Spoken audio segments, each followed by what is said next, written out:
Queridos, esse salmo que o nosso irmão presbítero Adriano acabou de ler com os irmãos, presta bem atenção, esse salmo aqui é o mais lido no mundo, o mais conhecido no mundo, certo? E todos nós aqui já lemos o Salmo 23, nem que foi na casa dos outros, na porta, no carro, na Bíblia aberta, todos nós já lemos. E com certeza fomos muitos edificados, fomos ensinados por muitos pastores e amigos que compartilharam esse texto conosco, mas eu fui tocado pelo Espírito Santo para falar com os irmãos acerca desse salmo, tendo em vista que, além de ser o salmo mais lido do mundo, também é o mais bonito, segundo a votação dos cristãos, porque ele é lindo mesmo, bonito, mas a gente precisa entender qual foi o contexto que ele foi escrito. Os irmãos precisam prestar atenção que o Salmo de número 23, segundo os teólogos, os historiadores, ele foi escrito há cerca de 1000 anos antes de Jesus. Preste atenção, num período em que Davi já era rei, ele não era mais pastor de ovelha, e ele estava vivendo um problema muito grave na sua família. Por isso eu coloquei a temática aqui, da ansiedade para a esperança. Repita comigo, da ansiedade para a esperança. Então preste atenção, ele já era rei, já era um homem maduro, mas que nesse exato momento, segundo o que eu estudei hoje, ele estava sofrendo uma desavença no seu lar através do seu filho Absalão, que queria tomar o trono do seu pai, e por essa ocasião, Davi não entrou em conflito com o seu filho, porque ele saberia que ia ter muita morte. Nós precisamos saber que Davi, irmãos, é um dos homens mais guerreiros da Bíblia Sagrada. Ele era habilidoso com a espada, ele não era brincadeira. Quando ele sacava a sua espada e entrava com o seu exército contra o seu inimigo, a coisa ficava feia, caía muita cabeça, muita gente ia morrer. Mas como era o próprio filho que se levantou contra ele, ele, por orientação de Deus, não optou para a batalha, para a guerra. Ele fugiu, ele se ausentou de Jerusalém, segundo o que eu fui apurar, nesse exato momento que ele escreve o Salmo de número 23. Então a gente precisa entender que o momento que o rei estava vivendo não era um momento comum, ou seja, uma guerra dentro da sua própria casa, um levante desse. Então imagine a emocionalidade, como Davi estava desapontado por ter que sair do palácio, da capital de Israel, e fugir com aqueles que estavam ao seu redor, para não entrar em conflito com o seu próprio filho. Então o momento que ele estava vivendo não era fácil. Provavelmente ele lutou contra a ansiedade, mas ele teve esperança. Quem está me ouvindo? E nós precisamos entender, irmãos, que a doença do século é a ansiedade. Todos nós temos um pouquinho de ansiedade. Alguns têm níveis elevados, não é verdade? Não consegue dormir, não consegue esperar o dia amanhecer e parece que está antecipando a situação, e isso traz malha à nossa saúde. Todo mundo aqui já viveu picos de ansiedade. Eu não sei se foi antes do casamento, depois do casamento, quando a mulher ficou grávida, quando foi ganhar nenê, quando alguma coisa estava acontecendo, quando você comprou, quando você estava construindo. Todos nós, dentro do contexto que a gente está vivendo a nossa vida, a gente vai entrar nisso, porque a gente aprendeu com alguém a ser ansioso. Além da gente ter a natureza caída, alguém dentro da nossa casa nos ensinou, até mesmo sem querer, a ser ansioso. Pela maneira de viver, o pai, a mãe, os irmãos, etc., você acaba aprendendo a ser ansioso. Só que isso, meus queridos irmãos, é prejudicial à nossa saúde e à nossa comunhão com Deus. Quem está me ouvindo? A ansiedade é o mal do século. A gente vê os jovens ansiosos, criança, meia idade que nem a minha, idade mais avançada, em vários contextos da nossa vida a gente está ficando ansioso, e isso traz problema de úlcera, dor de cabeça, dor nas costas, insônia. Tem gente que não dorme, fica virando para um lado para o outro na cama, antecipa os fatos, e isso vai trazendo enfermidade. É por isso que a maioria de nós, a gente está lá tomando um remedinho, passando no médico, porque a gente não está prestando atenção, a gente está ansioso, e isso aí é um perigo. Então a gente precisa mudar da ansiedade para a esperança, porque nós temos Deus como Pai, temos a sua palavra como refúgio para as nossas vidas, e precisamos ter essa habilidade, quem está me ouvindo, para transferir isso. Se eu e você não aprender a fazer isso, nós vamos sofrer. E eu vou falar com experiência para os irmãos, agora eu estou amadurecendo mais. Não podemos ser hipócrita e falar que não temos nem um pouquinho de ansiedade. Tem gente que tem demais, alguns é mais ou menos, pouquinho. Principalmente na hora que começou a construir a igreja, a papelada, as documentações, eu fiquei ansioso demais. Algumas pessoas me aconselhavam, calma pastor, mas como era tudo novo na minha vida, me deu até herpes. Fazia mal, era insegurança, porque no original a palavra ansiedade significa estrangulamento, sufoco. Então quando a gente deixa a ansiedade tomar conta do nosso coração, a gente está estrangulado, a gente está no sufoco. Parece que você está sorrindo para todo mundo, mas lá dentro você está estrangulado, no sufoco, preocupado, querendo antecipar os fatos. Então Davi viveu esse momento difícil, mas ele, por ter intimidade com Deus, por ele conhecer quem é o Deus vivo, que habita no terceiro céu, que tem todo o poder, ele não era um menino de primeira viagem, já conhecia a capacidade que Deus tinha de trazer refrigério no momento como esse que ele está. Porque, irmão, imagine você arrumar a mudança da sua casa e correr do seu próprio filho. Como é que ficam as suas emoções? Como é que fica as pessoas que estão ao seu redor? Você vai fugir do teu filho? A Bíblia não registra, mas imagine, mas com certeza tinha soldado, porque ele tinha uma guarda pessoal de 400 a 600 homens que não desapartava ele desde a caverna de Adulão. Eram amigos de Davi, os valentes de Davi. Aqueles camaradas não gostavam de fugir de batalha não, meu irmão. Se eles passassem a mão na espada, o exército podia ter 3 vezes mais o número, que eles não eram covardes. Eram homens que Deus levantou para estar do lado de Davi. Imagine aqueles camaradas nos bastidores. O que Davi está fazendo, rapaz? Vão atropelar esse Absalão aí. Quem é esse camarada para fazer Davi sair da sua casa? Olha quantas batalhas Davi já tem no seu currículo. Vai ser mais uma, mas era o filho do rei. O rei não queria entrar em combate, porque saberia que morria muita gente. Então ele foi buscar a presença de Deus, e inspirado pelo Espírito Santo de Deus, ele escreve o Salmo de número 23, que é uma fotografia de Deus. Quando a gente olha a metáfora que a Bíblia usa, o Senhor é o meu pastor, de nada terei falta, é a melhor tradução para a gente ver. Algumas, na grande maioria, vai estar: o Senhor é o meu pastor, nada me faltará. Mas a mais próxima do original é: o Senhor é o meu pastor, de nada terei falta. Aqui ele está dando uma alusão, o pastor representando ser Deus e as ovelhas, tanto Israel como a igreja. Então eu e você somos ovelha, amém, irmãos? Nós somos ovelha. E se você for pensar um pouquinho na ovelha, você vai ver que a ovelha é um dos animais mais dócil, frágil, não consegue viver sozinho, vulnerável, não sabe se defender. Qualquer bicho mata a ovelha, percebe para você ver? Ela não é rápida para correr, não tem chifre para se defender, não sabe ter uma visão ampla, ela é ruim de visão, a visão dela é limitada.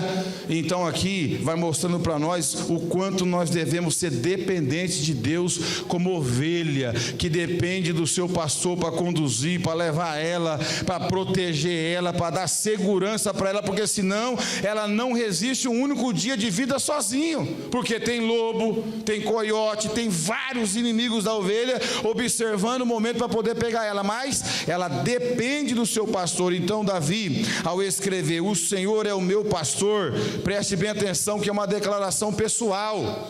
Nós precisamos também ter essa declaração pessoal em relação a Deus. Não adianta eu ver Davi falou que o Senhor é o pastor dele, mas foi Davi que falou. Ele tinha convicção que ele estava escrevendo. Primeiro, que ele estava sendo inspirado pelo Espírito Santo de Deus. No momento de dificuldade, com certeza as suas emoções abaladas, a ansiedade bateu no teu coração, mas ele optou em ter esperança, e ele começou a escrever o caráter de Deus, porque é assim que Deus faz. Deus cuida da minha e da tua vida como o pastor cuida das ovelhas. Quando eu e você se submete a Ele, tem Ele como nosso Pai Celestial, Ele tem a responsabilidade de cuidar dos seus filhos, e cuida muito bem, irmãos. Deus é aquele que chama as estrelas pelo seu nome. A Bíblia diz que até os cabelos da nossa cabeça está contado. Ele conhece as suas ovelhas, Ele conhece os seus filhos, mas você precisa demonstrar confiança.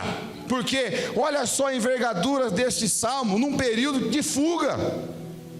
Ele poderia escrever aqui questionando, né?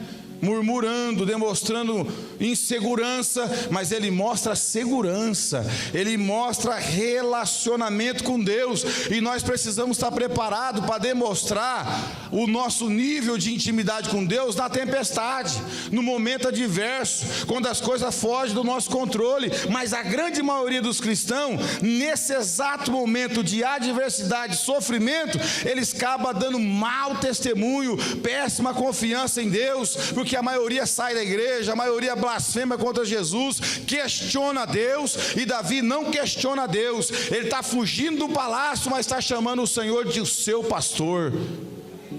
Ele está deixando o palácio do rei mais famoso da época e está chamando Deus de seu pastor. O momento não é bom, pastor Júlio, o momento é adverso, mas ele ainda tem Deus como seu pastor. De nada terei falta. O momento é ruim, mas ele não optou em ficar ansioso, preocupado, mas ele transferiu esperança. E essa declaração aqui, irmãos, não podemos fazer ela como religioso, como todo mundo aprende a fazer na igreja. Deus é meu pai, é o Senhor da minha vida, é verdade? Se ele é seu pai, o Senhor da sua vida, por que tanto apavoramento? Por que tanta insegurança? Você não sabe que ele anda com você em todos os lugares? Inclusive a gente vai ver aqui que até no vale da sombra da morte, que é o lugar que ninguém quer ir comigo com você, tem lugares da nossa vida que ninguém vai, não tem capacidade de ir, não espera eles ir, mas Deus vai, Deus atravessa, Ele não deixa os seus filhos sozinhos. Então a primeira coisa que a gente tem que trazer para a nossa vida, que Davi estava sendo observado por muita gente nesse momento, aquelas pessoas que estavam ao seu redor. Quanta gente estava esperando, o que vai ser dele agora? O que ele vai fazer? O homem vai buscar a presença de Deus, porque para escrever salmos não era assim de qualquer maneira. Você tinha que ter um período de oração, de adoração, receber a inspiração do Espírito Santo para escrever. Não é assim não. Tendo em vista que já estava sendo registrado para que as futuras gerações aprendessem, eu fiquei impressionado. Quantas vezes eu vi eu mesmo ler esse salmo aqui e nunca parar para pensar nele. O Senhor é o teu pastor, irmão? Mas é seu pastor só quando você está comendo picanha? Ele é o teu pastor só quando você está na casa boa, que as coisas estão caminhando de acordo com o seu projeto e propósito? Ou ele é o teu pastor quando a enfermidade bate? Ou ele é o teu pastor quando a tempestade chega na tua casa, no teu lar, na tua família, abate o filho, abate o marido, a esposa, etc. Ele é o teu pastor também nesse momento de dificuldade? Ou nós não temos capacidade de chamar Deus de Pai e de nosso pastor quando as coisas fogem do nosso controle? Isso que me impactou, me chamou minha atenção. Falei: Senhor, fala profundamente comigo primeiro, para que eu possa aprender nos momentos de dificuldade da minha vida, ter o caráter de Davi, chamar o Senhor de pastor, mesmo que porventura a geladeira possa estar lá virada num coco, desempregado, enfermo, passando dificuldade, eu posso te chamar de meu pastor. É uma declaração pessoal, irmão, não dá para pegar carona.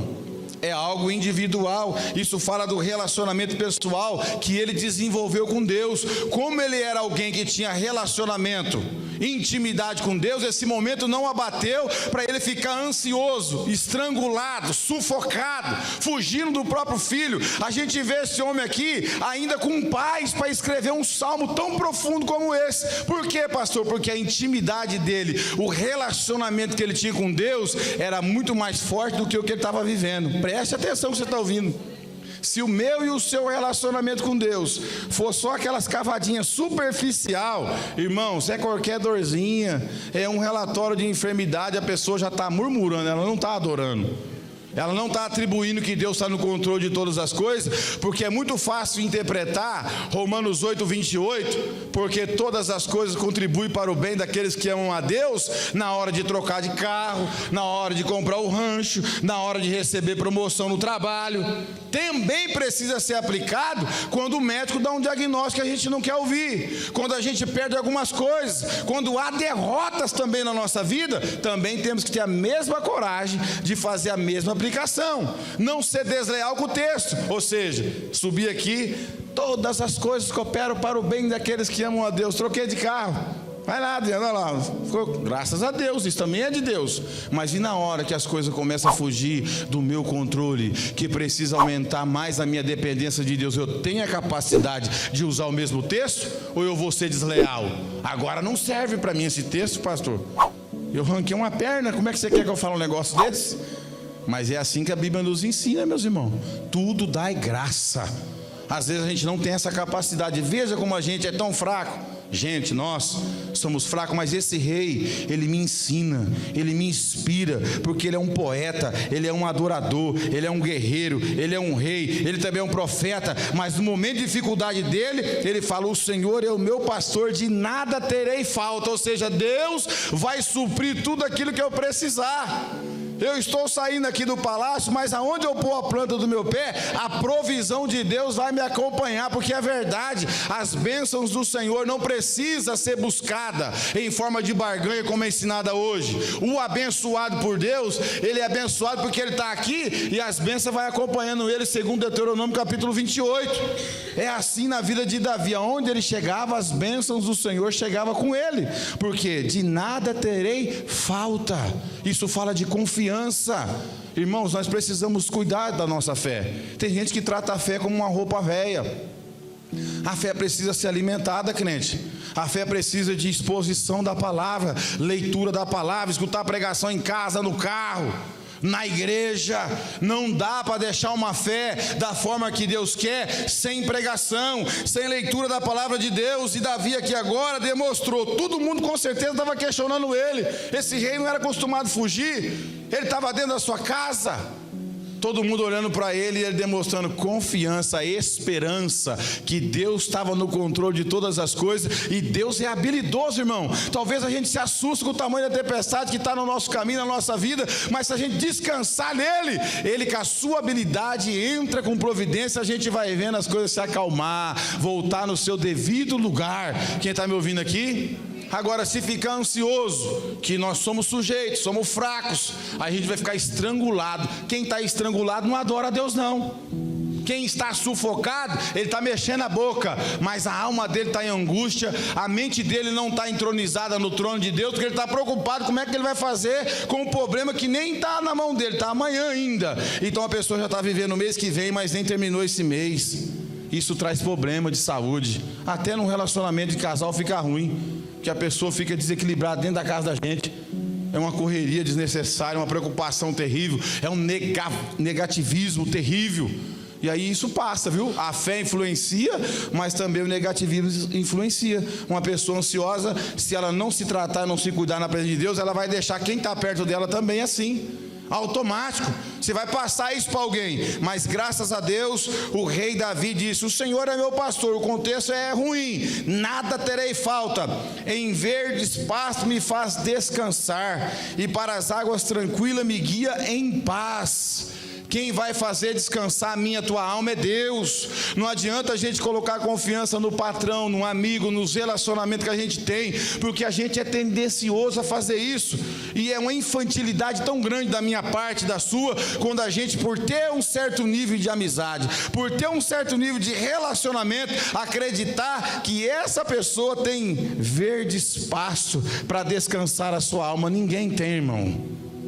Nem a pessoa que você mais ama tem essa condição de te dar descanso, verde espaço e guiar você pelas águas tranquilas. Só Deus consegue fazer isso na minha e na tua vida. É só Ele que consegue levar eu e você para o pasto verdinho. É que nem a ovelha. A ovelha está lá dependendo do pastor que leva ela. Ela não tem visão, ela nem sabe voltar para casa. A ovelha, meus irmãos, se não tiver alguém para trazer ela e falar com ela para ela ouvir a voz do seu pastor, ela se perde numa chácara pequena, ela não consegue voltar para casa. Veja o tamanho da dependência dela para com o pastor. Assim também é a minha e a tua vida. Se você quer ter paz, quer ir para águas tranquilas, pastos verdejantes, siga o seu supremo pastor, ouve a voz do teu pastor, porque só ele consegue te levar para esse lugar de descanso e tranquilidade. Os homens não levam, a família não leva, Ninguém tem essa capacidade. A gente pode até ir com eles, mas vai ficar vazio de novo, vai ficar ansioso de novo. Mas quando é Deus que pega nas tuas mãos, Ele sabe onde é que o pasto está verdinho, Ele sabe onde as águas é tranquila, e você vai lá e refrigera a sua alma. A gente tem que aprender a entender isso, que você não consegue andar sozinho mais. Depois que a gente virou ovelha, Elisa, já acabou. Não é mais eu que ando na minha visão, eu ando na visão de Deus. É o Senhor que conduz a minha vida. É por isso que a Bíblia fala: entrega o teu caminho ao Senhor, confia nele, tudo Ele fará. Deus não consegue fazer tudo na vida de alguém que não entregou. Irmãos, Deus é tão maravilhoso e respeita tanto ser humano, que eu conheço um monte de gente cabeçuda que não entregou nada para Deus até hoje. Está sofrendo. Deus não pode fazer nada na vida de alguém que não se entrega, mas a ovelha, por ser um animal dócil, na metáfora que a Bíblia usa, em relação a mim e a você, como o povo de Israel e como igreja, nós temos que se submeter ao pastoreio de Deus, aonde Ele quiser conduzir a nossa vida, e entender que Ele é o pastor da nossa vida. Não vai levar eu e você para pasto seco, ruim, venenoso. Ele vai cuidar muito bem, porque pastor nenhum leva as ovelhas para morrer. O verdadeiro pastor que está cuidando das ovelhas ali, ele não leva aquele rebanho para comer um pasto seco, para passar sede. Não, ele leva no lugar que ele sabe que tem pasto verde e água tranquila, para aquelas ovelhas se alimentar muito bem. Mas infelizmente as pessoas não querem se submeter ao pastoreio de Deus. Como Davi se entregou totalmente nas mãos de Deus, veja Davi vencendo todas as suas batalhas, meus irmãos. Esse homem foi cuidado, guardado por Deus até o dia da sua morte. Tanta gente conspirou contra ele, tanto exército cercou, tanta gente queria tirar a tua vida, mas ele tinha um pastor, o sumo pastor, Deus do universo, sobre a sua vida, guardando a sua vida, a sua entrada, a sua saída, tudo estava na mão de Deus. E é assim que tem que ser na minha e na tua vida. Se a gente não aprender a fazer isso, nós vamos sofrer, vai ficar no pasto seco, sem águas tranquilas, a alma em angústia. Quem está me ouvindo? E é triste demais quando você vê uma pessoa que não consegue colocar um equilíbrio, ou até banir a ansiedade da sua vida. Isso é demonstração de falta de confiança, ausência de oração, preocupação demais. E é uma verdade, todos nós, se não cuidarmos disso na nossa vida, vão ficar perdidos, sem segurança, sem estabilidade. Mas quando a gente entrega, confia nesse Deus, irmão, Deus é perfeito. A metáfora é com o pastor humano até pode errar, mas reportando isso para Deus, a perfeição é garantida. Ele não erra, Ele sabe levar a tua vida nos lugares seguros, confia. Ele não vai te levar você num lugar que você vai quebrar a perna, num lugar que você vai ser atacado pelos lobos. Ele sabe conduzir o seu rebanho e a sua ovelha. Vamos ver lá no livro do profeta Isaías, põe lá por favor, como a Bíblia chama Deus, Isaías 40 verso 8. Glória a Deus. Isaías 40 verso 8, olha lá. Isaías 40 verso 11, perdão. Isso. Como o pastor apacentará o seu rebanho entre os braços, recolherá os seus cordeirinhos e os levará no seu regaço.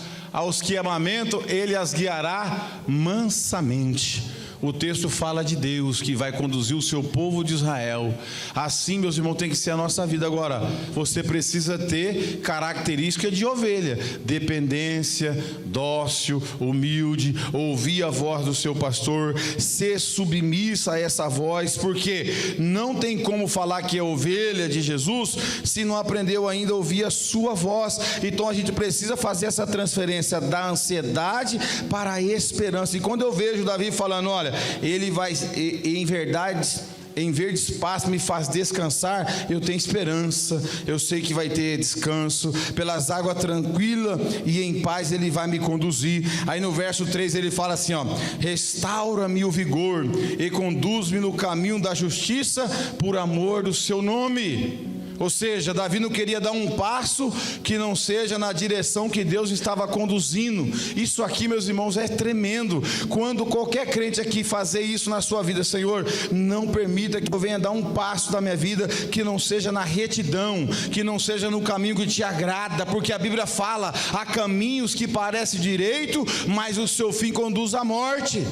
Tem gente que acha que está no caminho de Deus, mas não está. Esse caminho é de morte, é de destruição. Mas Davi orou, ele escreveu dizendo: restaura-me o vigor, conduz-me nos caminhos da justiça, por amor do seu nome. Ou seja, não quero ir para o caminho da impiedade, da perversidade, da desobediência, mas eu quero andar no caminho da justiça. Ou seja, no caminho que glorifica a Deus, que exalta a Deus, no caminho onde o nome do Senhor é exaltado por amor ao nome dele, por amor ao nome de Deus. Davi amava a Deus de uma forma tremenda, irmão. Quando eu e você ama a Deus, a Bíblia vem dizer para nós no Novo Testamento que nós vamos se importar com uma coisa que tem muito valor: a sua palavra, os seus mandamentos.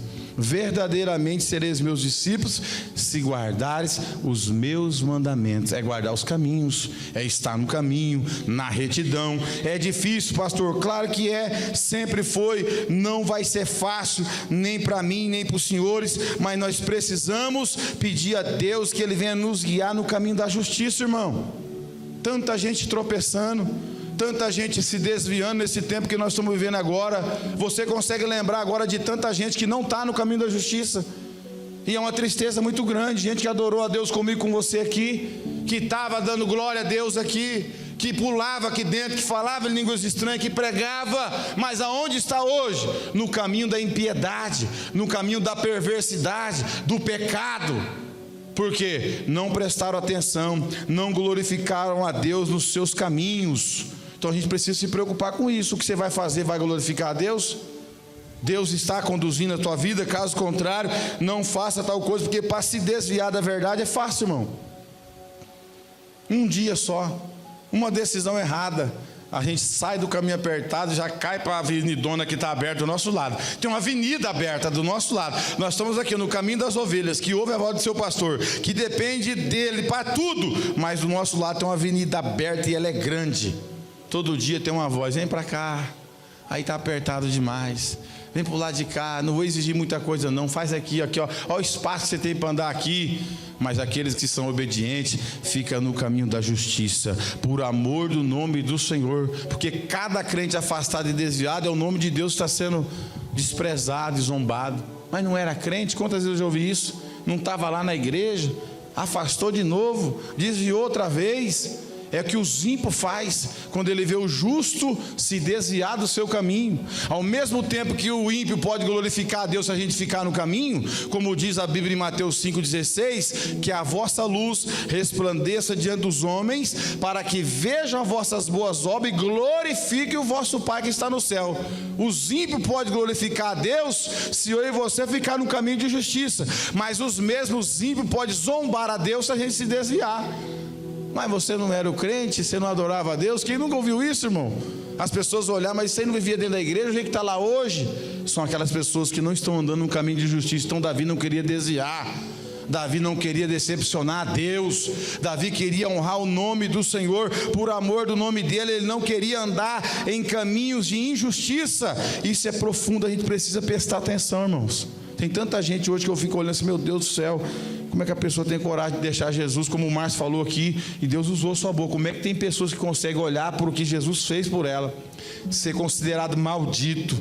Chamaram ele de Beuzebu, comelão, beberrão. Ele apanhou a noite inteira, carregou a cruz na via dolorosa, ficou 6 horas naquela cruz, com a coroa de espinho. Tem gente trocando Jesus pelo caminho da perversidade, por momentos de prazer, por qualquer pecado que era fácil resistir se estiver na presença de Deus, porque quem nos ajuda é o Espírito Santo de Deus. Mas as pessoas estão rejeitando, não quer andar no caminho da justiça por amor do nome do Senhor. E ainda ele fala assim, ó: ainda que eu ande pelo vale da sombra da morte, não temerei mal algum, pois tu está comigo, e a tua vara e o teu cajado me protege. Irmãos, esse caminho da morte aqui fala de momentos de escuridão, momentos que ninguém quer passar comigo, com você.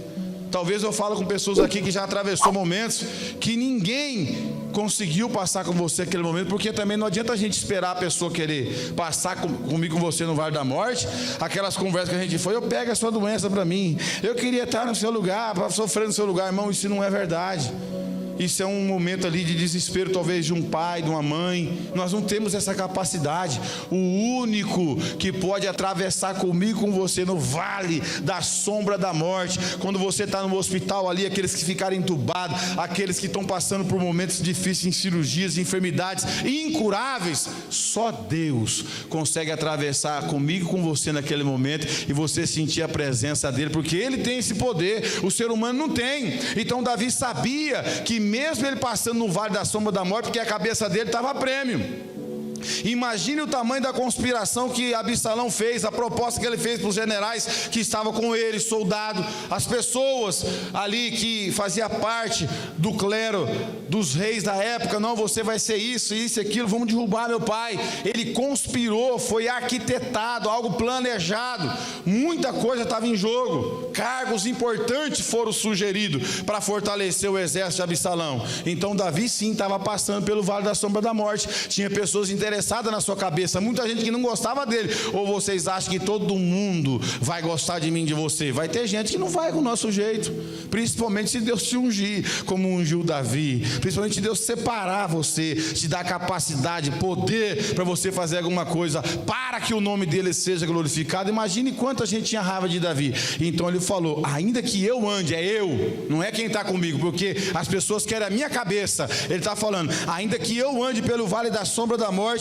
não temerei mal algum, pois tu está comigo, a tua vara e o teu cajado me protege. Irmão, Deus protege a nossa vida, Deus guarda a nossa vida a todo momento. Eu e você não fica sabendo nem da metade, mas Ele guarda. Talvez tem gente conspirando, tem gente tentando fazer alguma coisa, Deus vai com o seu poder e desbarata tudo. É por isso que crente não precisa ter medo de macumba, crente não precisa ter medo de feitiçaria. Tem crente hoje, eu não entendo que tipo de crente que é esse, que está na igreja e o pastor está falando: a macumba que foi feita para você. E uma: que crente é esse que está pegando macumba ainda?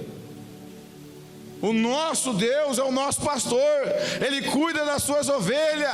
O mal não pode chegar na minha, na tua tenda, se Deus não permitir. Tem que passar pela autorização de Deus, irmão. Está lá no Novo Testamento, em João: aqueles que é de Deus, o maligno não lhe toca.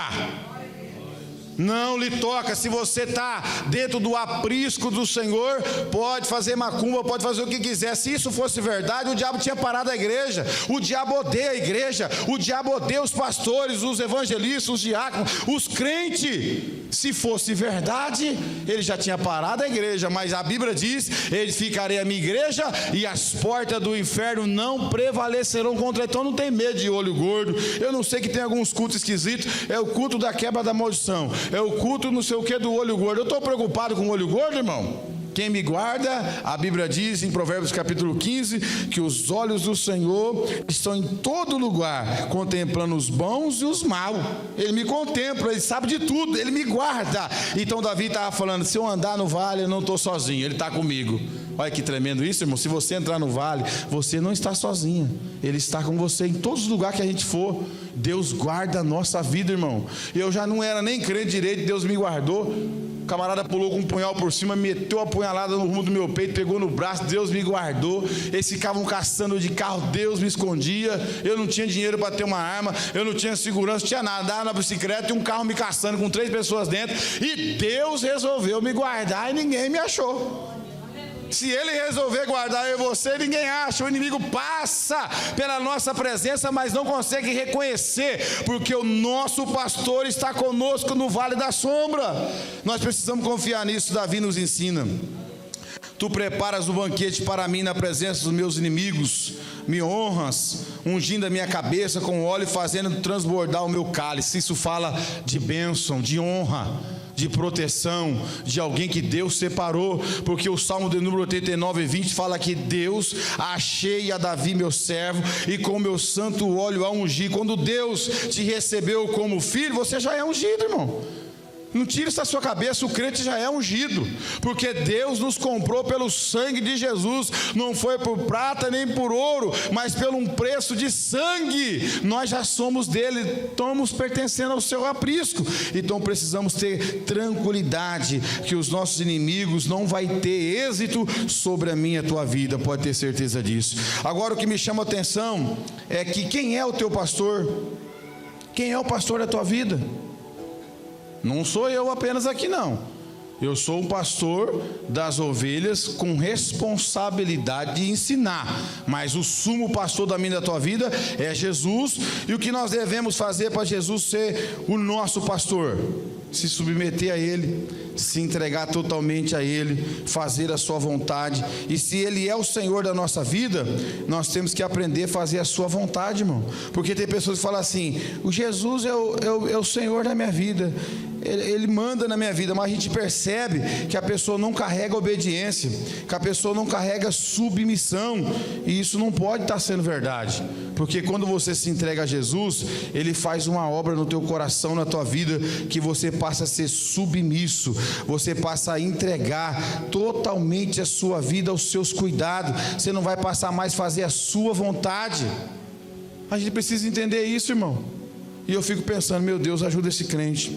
Vamos ver lá em Lucas 6,46 para você ver o que Jesus fala. É uma pancada, escuta aí. Ele é o teu pastor? Ele é o Senhor da tua vida? Olha lá. E por que me chama Senhor, Senhor, e não fazeis o que eu mando ou digno? Se Ele é o teu pastor, se Ele é o seu Senhor, por que então Jesus tem tanta dificuldade de encontrar em nós a obediência, a submissão? Você percebe que tem gente que é submissa a tanta gente, mas não é a Jesus? O que Jesus está falando? Eu sou o pastor de vocês, eu sou o Senhor, porque pastor e Senhor é a mesma coisa. E ele está falando, se eu sou o Senhor, que texto, hein, irmãos? Olha lá, ó. Porque vocês me chamam Senhor, Senhor. Todo mundo aqui faz isso. Nós chamamos Jesus de Senhor na nossa oração, na nossa adoração. É verdade, todos nós fazemos. E o final do texto? Mas não faz o que eu mando ou digo, depende da tradução que você está lendo. Então, se Jesus é o pastor da sua vida, faz o que Ele manda. Está vendo então que está difícil dar glória a Deus?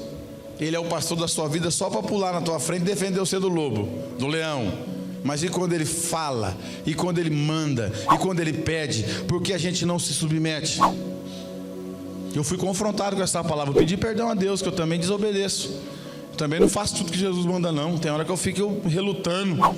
Ele manda fazer um negócio, eu fico relutando. Eu falo assim, eu tenho misericórdia dessa teimosia minha. Não era nem para me questionar. Não era para mim ter dúvida de obedecer essa voz. Mas será que é só eu? Ou tem mais alguém aqui que Deus manda fazer algo e não faz? Quantos de nós Deus fala para fazer algo, usa alguém, fala na palavra, fala no louvor, a gente não dá um passo em direção à obediência desse Senhor aí, que a gente fala que Ele manda na nossa vida, mas não faz nada que Ele manda. Há uma contradição. Se Ele é o pastor da tua vida, se Ele é o Senhor da tua vida, por que Ele não manda nada aí? Porque quando alguém é Senhor sobre alguém, esse Senhor manda e o subordinado tem que obedecer. É assim, não tem outra forma. Se você chamar alguém de Senhor, principalmente naquele tempo, vamos dar um exemplo do escravo. O escravo não tinha vontade própria, ele tinha que fazer o que o seu Senhor mandava. Às vezes, a maioria das vezes sem querer, mas ele tinha que fazer. Agora imagine no mundo espiritual, nós chamando o nosso Jesus de Senhor, Senhor, mas não fazer o que Ele manda. Então a gente precisa se submeter a Ele para Ele ser o nosso pastor. Coloca em João 10, capítulo 10, verso 14. Ele é o pastor da sua vida, é o pastor da minha vida. Isso aqui é transferir, meu irmão, a ansiedade para a esperança, confiar, obedecer.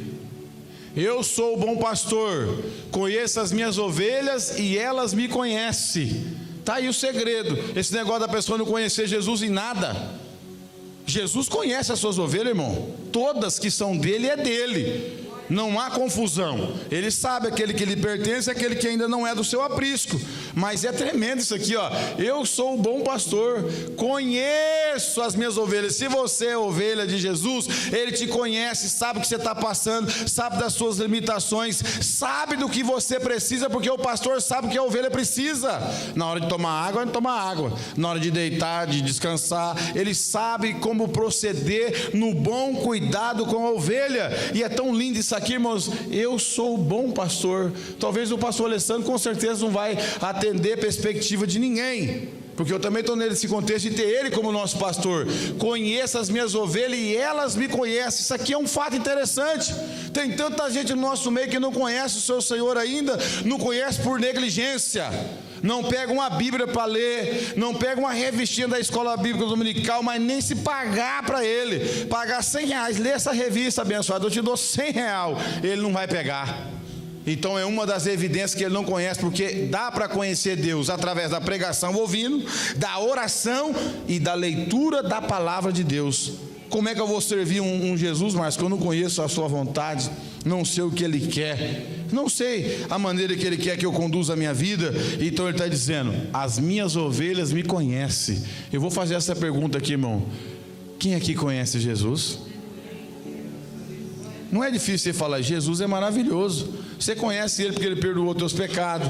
Alguns aqui recebeu cura, milagre. Ele é maravilhoso, mas não esqueça disso. As suas ovelhas o conhecem. Vamos ver o verso 25, 26, 27 do mesmo capítulo aí. Tremendo, irmão. Quando eu fiquei vendo isso aqui, falei, Deus, que coisa tremenda. Não há uma ovelha sua que o Senhor não conhece. Ó, verso 25, Jesus respondeu, eu já disse, mas vocês não creram. As obras que eu realizo em nome do meu Pai falam por mim. Vai. Mas vocês não creram porque não são minhas ovelhas. Jesus está dando um discurso pesado aqui. Aquelas pessoas que questionavam Ele, presta atenção, aquelas pessoas que colocavam em dúvida a sua divindade, que questionavam se Ele era filho ou não de Deus, e Ele falou, as obras que eu falo, fala por mim, porque eu vim fazer o que meu Pai me enviou. E aqueles que não creem em mim, Ele está falando, não são minhas ovelhas, olha lá, mas vocês, volta mais um pouquinho, presta atenção nesse versículo aqui, igreja, ó. Mas vocês não creram, porque não são minhas ovelhas. No Novo Testamento já é isso. Quantas pessoas no nosso tempo hoje não creem em nada? Deus usa o pastor, usa o obreiro para falar que ele não recebe nada, não leva nada, não guarda nada, não leva a sério nada. Com todo respeito, você não é ovelha, porque as ovelhas acreditam, as ovelhas conhecem a voz do seu pastor, ela sabe que é Jesus que está falando com ela, porque não são minhas ovelhas. Verso 27. As minhas ovelhas ouvem a minha voz, e eu as conheço, e elas me seguem. Olha que coisa linda, um negócio tão simples, mas tão poderoso, irmão. Está aí, a evidência de quem é e quem não é, está aqui nesse texto, olha lá, ó.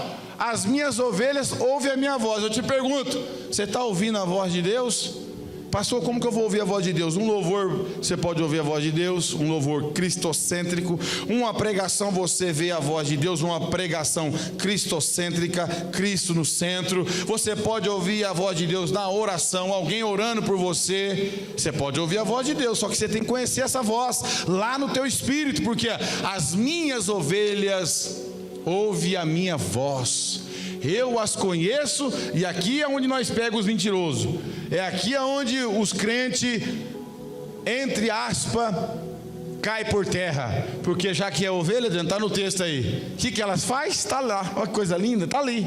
Não sou eu que estou falando, hein? Presta atenção. Elas me seguem. Fala que é ovelha de Jesus, está seguindo outro pastor, está seguindo o lobo, está seguindo o enganador, está seguindo até mesmo o diabo, porque Paulo falou que nos últimos dias muitos se apostatarão da fé, dando ouvido à doutrina de demônio, não sabe discernir a voz do seu pastor. Irmão, as ovelhas todo dia estão com o pastor daquele tempo antigo, ele dormia com as ovelhas, ele colocava ela num aprisco e dormia na porta, com o seu cajado na mão. Detalhe, aquela que ficava para lá e para cá, sem sossego, ele trazia ela para dormir nos seus pés. Isso fala que a minha e a sua ansiedade tem que ser depositada nos pés do nosso Senhor. Como Pedro escreveu, 1 Pedro 5,7, lançando sobre ele toda a vossa ansiedade, porque ele tem cuidado de vós. É nos pés de Jesus que a gente tem que lançar a nossa ansiedade, para ele depositar esperança, tranquilidade no nosso coração. Agora, se você não ouve a voz de Jesus, se você não segue a Jesus, você é uma criatura que gostou do ambiente de adoração dos crentes. Você é alguém que gosta das pessoas que vêm aqui, e você tem todo o direito de vir aqui, e é até bom que você venha, mas ainda não é ovelha, porque a verdadeira ovelha é tão tremendo que no mundo agora físico, o pastor fala com as ovelhas, elas levantam a cabeça, ele pode estar a um raio de 500 metros, 600 metros, aonde a voz dele chegar, e ele chama pelas ovelhas, elas levantam a cabeça, todas elas, e começa a vir em direção àquela voz. E foi feito um teste, eu vi esse vídeo, eu fiquei impactado, Márcio. Outro pastor, o mentiroso, levantou lá na porteira e falou alguma coisa lá, as ovelhas continuam comendo o pasto verdinho.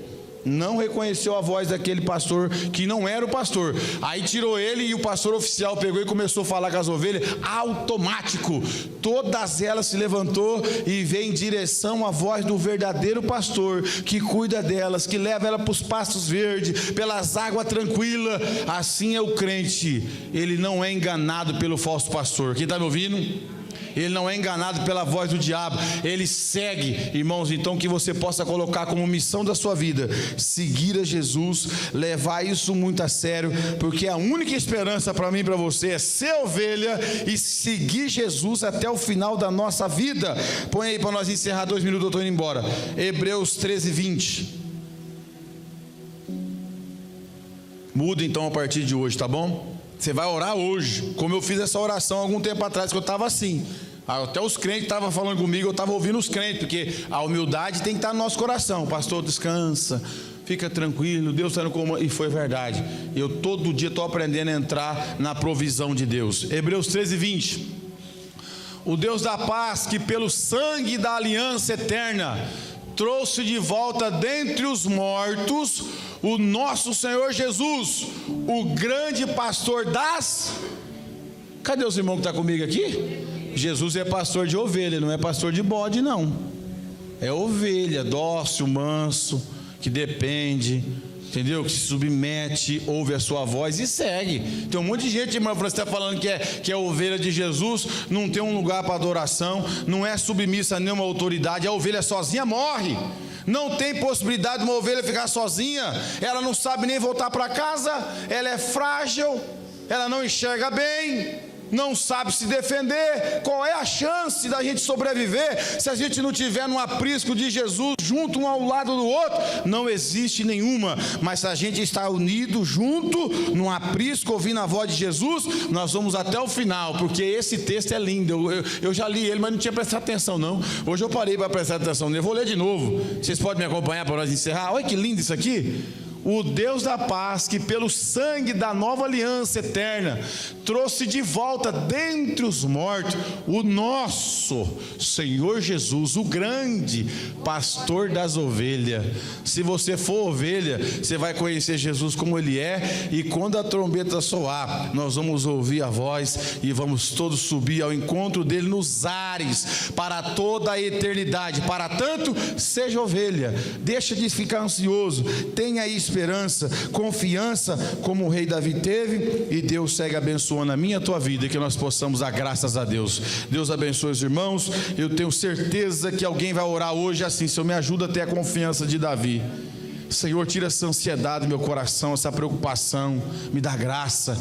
Eu estou com úlcera, está me dando herpes, está me dando, tira isso da minha vida, e Deus vai te curar e vai te abençoar, porque quando a gente deposita a nossa confiança nele, a gente vai para a mão dele, e ele tem a habilidade para trazer paz. Os irmãos vão dormir, que tem gente que fica tomando remédio para dormir, isso está errado. Você está estrangulado, sufocado, isso tem que sair da sua alma, porque Jesus é o nosso bom pastor. Amém? Ficamos em pé.